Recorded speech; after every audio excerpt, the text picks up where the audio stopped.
అయోధ్యలో ఏర్పాట్లు చాలా బాగున్నాయి. అయితే మేము కాశీ నుంచి అయోధ్యకు బయలుదేరాము. కాశీలో ఉదయం 4ంటికి బయలుదేరి అయోధ్యకు వచ్చే వరకు 7:30 8 అయింది. ప్రైవేట్ వెహికల్స్ అన్నీ అయోధ్య ఊరు అవతలనే వదిలారు. అయితే అక్కడ వదిలిన తర్వాత లోపలికి ఎంట్రీ లేదని చెప్పారు. అప్పుడు ఆటో వాళ్ళు, ఎలక్ట్రిక్ వెహికల్ ఉంది మాది, గవర్నమెంట్ అప్రూవ్డ్. మేము మొత్తం 6 టెంపుల్స్ ఉంటాయి లోపల. అవన్నీ తిప్పుకొని సరైన నదిలో స్నానం చేయించి మిమ్మల్ని తీసుకుపోతామని చెప్పాను. 6 టెంపుల్స్, మెయిన్ టెంపుల్ అన్నీ కలిపి ఒక్కొక్కళ్ళకు 200 చొప్పున. అంటే మేము 10 మెంబర్స్ ఉన్నాం. 200, 10 × 200 అంటే 2000 దాకా అవుతుందని చెప్పి. ఆ ఏరియా మనకు కొత్త, మనకు తెలియదు, అక్కడ ఎట్లుంటుందో తెలియదు, ఏం టెంపుల్స్ ఉంటాయో తెలియదు. కాబట్టి సరే అని మేము మాట్లాడుకున్న తర్వాత కొద్దిసేపు అయిన తర్వాత మరి చూపెట్టడానికి మరి గైడ్ కావాలి కదా అన్నాడు వాడు. గైడు మనిషి 100 రూపాయలు ఇవ్వమన్నాడు. అంటే మళ్ళీ 1000. నేను 100 రూపాయలు కాదు 500 ఇస్తా అని చెప్పిన, మొత్తం కలిపి. అదే అయిపోయింది. తను అయితే యాక్చువల్లీ ఎలక్ట్రిక్ బస్సులు ఉన్నాయి మనం టెంపుల్ దాకా పోవడానికి, సరైన దగ్గరికి పోవడానికి. ఎలక్ట్రిక్ బస్సులు ఉన్నాయి, గవర్నమెంట్ ప్రొవైడ్ చేసే ఎలక్ట్రిక్ బస్సులు ఉన్నాయి. కానీ అక్కడ మనం దిగంగానే అందరు గుంగుడి ఏదో ఒకటి అనడం, మీకు ట్రాఫిక్ జామ్ అవుతుందని, నడవలేరని, అదని ఇదని మొత్తం. మనము ఇంతలో మనతో వచ్చిన వాళ్ళు కూడా మనం పోదాం, 200కి ఏమవుతుంది, 100కి ఏమవుతుంది అని ఇక తీరా మాట్లాడుకొని పోయినాం. ఫస్ట్ తను శిల్పాలు చెక్కే ఫ్యాక్టరీకి తీసుకుపోయాడు. అది బాగానే ఉంది. శిల్పాలు చెక్కే ఫ్యాక్టరీ దగ్గరికి తీసుకుపోయిండు. అదంతా తిరిగినాం ఒక అరగంట. దాని ముందే ఆపిండు. తర్వాత సీతాకి రసోయి అని ఒక ప్లేస్కి తీసుకుపోయాడు. సీతమ్మ వారు ఇక్కడనే వంట చేసేది అని చెప్పిండు. అంత దండం పెట్టుకున్నాం. అక్కడ ఒక సాధువు ఉన్నాడు, ఆయన ఇక్కడ అందరికీ అన్నదానం చేస్తున్నాడు అని అందరినీ ఆయన ముందర కూర్చోబెట్టి, సాధువు అన్నదానం చేస్తున్నాడు కాబట్టి మీరు అన్నదానానికి 5000 ఇస్తారా, 2000 ఇస్తారా, 1000 ఇస్తారా అని బేరం మొదలుపెట్టాడు. అది ఎందుకో నాకు ఆక్వర్డ్గా అనిపించింది. అది కరెక్ట్ కాదేమో అనిపించింది. కానీ దేవుని దగ్గర మనము ఆ రకంగా చేయలేం కాబట్టి, ఎంతో కొంత చదివేయాలి కాబట్టి ఒక 500 మనం చదివేయడం జరిగింది. తర్వాత నాతో పాటు వచ్చిన వాళ్ళు మనిషి 500 కొంతమంది చదివించారు. తర్వాత ఆటో ఆయనను గట్టిగా బెదిరించినాం, నువ్వు ఎక్కడెక్కడ తీసుకుపోతున్నావు, ఏంది వసూలు, ఏం కథ అనగానే తను ఏం చేసిండు, ఇక మొత్తం ట్రాఫిక్ జాములు ఉన్నాయి. మొత్తం అక్కడనే ఓ సందులో వదిలిపెట్టి ఇదే గుడి అని చెప్పిండు. కథ మొత్తం మీద కలిపి తను ఒక 10 కిలోమీటర్లు కూడా తిప్పలేము మమ్మల్ని. సరైనది తీసుకుపోయిండు, అక్కడి నుంచి ఫ్యాక్టరీ తీసుకుపోయిండు. అక్కడి నుంచి అది మనకు తెలియదు, అక్కడ వాతావరణం ఎట్లుంటుందో, అక్కడ ఏ రకంగా ఉంటుంది అనేది విషయం తెలియదు కాబట్టి మనం ఆ రకంగా మోసపోయినాం. టెంపుల్లో అద్భుతమైనటువంటి సౌకర్యాలు ఉన్నాయి. టెంపుల్కి వెళ్ళడానికి మంచి ఏర్పాట్లు చేసింది ప్రభుత్వం. కానీ ఈ మధ్యలో ఉన్నటువంటి ఎవరైతే బ్రోకర్లు ఉంటారో వాళ్ళు వచ్చిన యాత్రికులను ఆగమాగం చేసి పైసలు దొబ్బడానికి ప్రయత్నిస్తున్నారు. సో అందరం జాగ్రత్తగా ఉండి తర్వాత అక్కడి నుంచి ఓ సందులోకి తీసుకుపోయి, ఇదే రోడ్డు, ఇక్కడి నుంచి టెంపుల్ 5 నిమిషాలు 2 నిమిషాలు నడిస్తే ఉంటుందని చెప్పిండు. మేము ఆ రోడ్డు మీదకి పోగానే వేలాది మంది జనం, వెహికల్స్ పోతలేవు అటు, కానీ మంది విపరీతమైన మంది. హనుమాన్ గడి టెంపుల్ దగ్గరికి పోతే అది రోడ్డు కనుక మంది తట్టిండ్రు.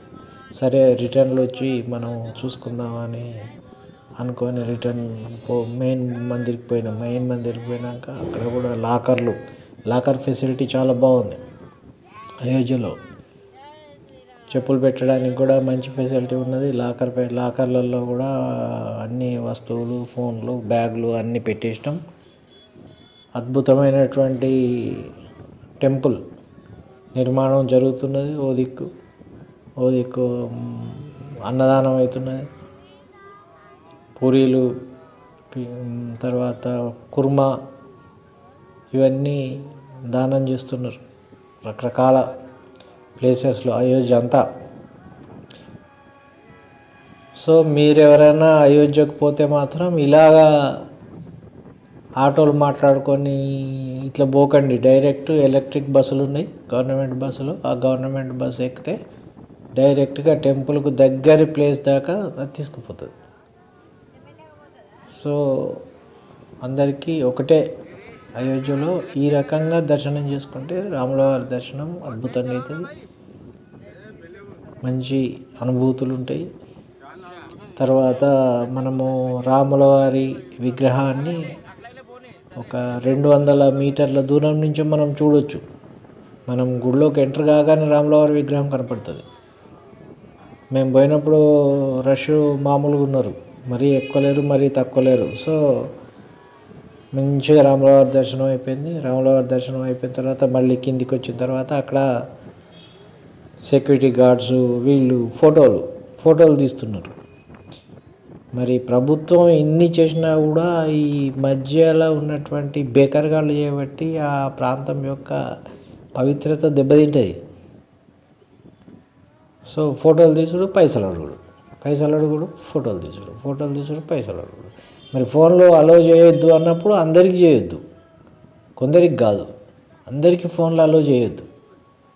సెక్యూరిటీ గార్డ్స్ కూడా ఫోన్లో అలో చేయొద్దు. వాళ్ళు ఏం చేస్తున్నారు, ఆ గుడి ముందర నిలబడి ఫోటోలు తీసి పైసలు అడుగుతారు. ఆ ఫోటోలు మన ఫోన్కు వాట్సాప్లో పంపిస్తున్నారు. అదొకటి నాకు మంచిగా అనిపించలేదు. తర్వాత ప్రసాదాలు ఇచ్చిండ్రు.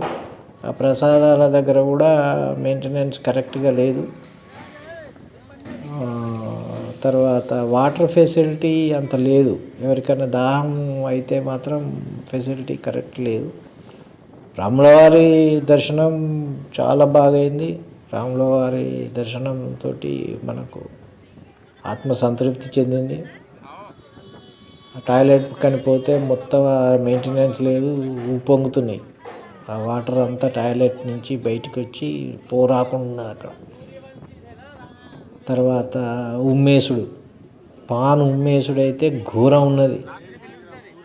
ఎందుకని అంతగాని ఉమ్మేసుడు పాడయి ఏందో అర్థం కాదు. కానీ టెంపుల్స్ దగ్గర ఉన్నటువంటి వాతావరణాన్ని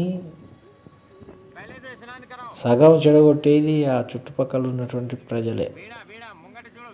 సో అలా ఇబ్బంది కాకుండా ఉండడానికి ప్రవర్తన పర్ఫెక్ట్ ఉండాలి, శుభ్రత పాటించాలి. ఏదేమైనా రాములవారి దర్శనం అయోధ్యలో అయిపోయింది. ఈ ఆటో దొరకదు. వాడు ఫోన్ చేస్తే ఇక్కడే ఉన్నారా అంటాడు. రిటర్న్లో వచ్చేటప్పుడు హనుమాన్ మందిర్కి పోయినాం. అక్కడ విపరీతమైన మంది, ఒకరి మీద ఒకటి పడు. అక్కడ మెయింటెనెన్స్ అసలే లేదు.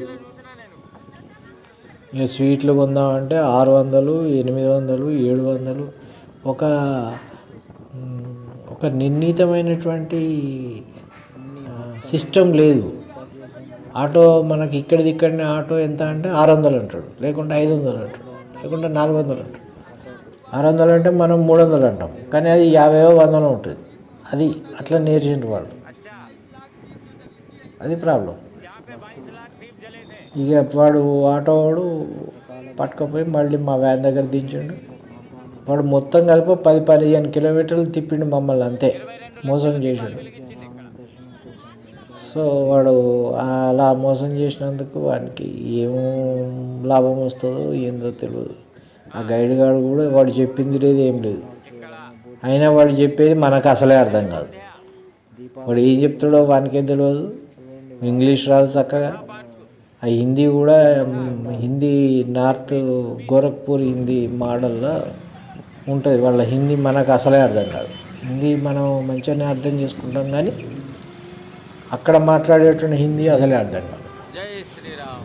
సో ఇలాంటి అన్ని రకాలైనటువంటి అనుభూతులను మిగుల్చుకొని అయోధ్యరాముని దర్శనం చేసుకొని మనం తిరుగు ప్రయాణం జరిగింది. అందరికీ ఈ వీడియో చూసినందుకు ధన్యవాదాలు. మరిన్ని వీడియోలతో మళ్ళీ కలుద్దాం. Thanks for watching.